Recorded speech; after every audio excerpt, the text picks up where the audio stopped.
இன்னும் A1, A2 லெவல்ல இருக்கிற வொக்காபுலரிஸ் தான் நம்ம யூஸ் பண்ணிட்டு இருக்கோம் அப்படின்னா, ஒரு B2, C1 லெவலுக்கான வொக்காபுலரிஸ் இன்னைக்கு கொஞ்சம் பார்க்கலாம். The first word is sated. Sated அப்படின்னா வந்துட்டு satisfiedக்கான இன்னொரு வேர்ட் தான் sated, which means மன நிறைவு. நல்லா அப்பா ஃபுல்லா வயிறு முட்டை சாப்பிட்டாச்சு, இதுக்கு மேல இடமே இல்ல, அவ்வளவு மனசு நிறைவா இருக்கு அப்படின்னு சொல்றோம்ல. சோ அதுக்கு நம்ம sated அப்படின்னு யூஸ் பண்ணலாம். After eating 3 plates of rice, I felt sated. நல்லா 3 பிளேட் சாப்பாடு சாப்பிட்டதுக்கு அப்புறம் நான் அப்படியே ஒரு மன நிறைவு, சாட்டிஸ்ஃபேக்ஷன், ஒரு மன நிறைவு அடைந்தேன். நெக்ஸ்ட் வேர்ட் வந்து waywardness.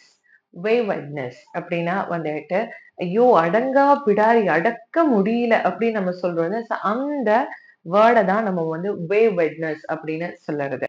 The parents were worried about their daughter's waywardness.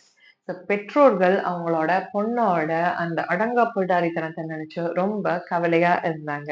அதுதான் இதோட அர்த்தம். waywardness அப்படின்னா வந்துட்டு அடக்க முடியாத அளவுக்கு they are beyond control. என்ன சொன்னாலும் கேட்காதவங்க.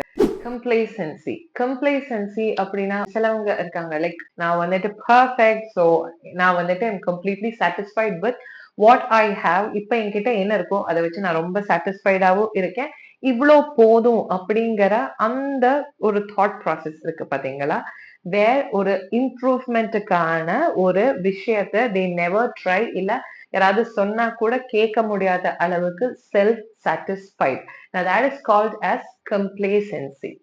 Because of his complacency, his business failed.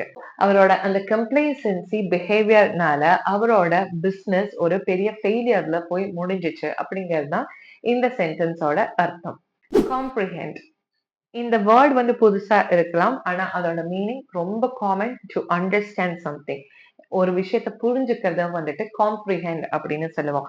ஸ்கூல்ஸ்ல ஞாபகம் இருக்கா, காம்ப்ரிஹென்ஷன் அப்படிங்கிற ஒரு விஷயம் நம்ம பண்ணியிருப்போம்.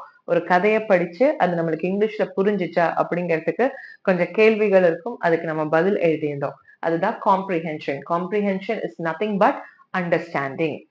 இதுக்கான example, I couldn't comprehend the math problem. It was difficult. Ma'am தந்த அந்த மேத் ப்ராப்ளம் என்னால புரிஞ்சுக்க முடியல, அது ரொம்ப கஷ்டமா இருந்துச்சு.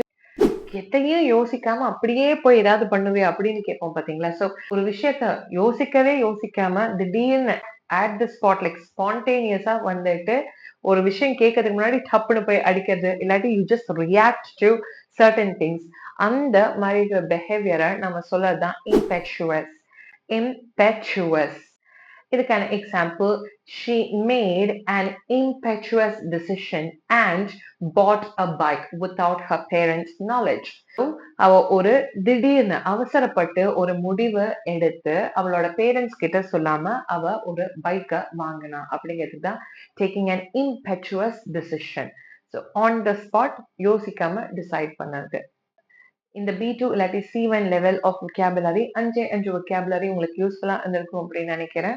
மோஸ்ட் ஆஃப் த வேர்ட்ஸ் நம்ம யூஸ் பண்ணதான் அதுக்கான கரெக்ட் வார்த்தை தான் நம்மளுக்கு இங்கிலீஷ்ல தெரிஞ்சிருக்காது. இப்போ அது உங்க கையில இருக்கு. Practice them well and let's get better. Okay then, bye, take care.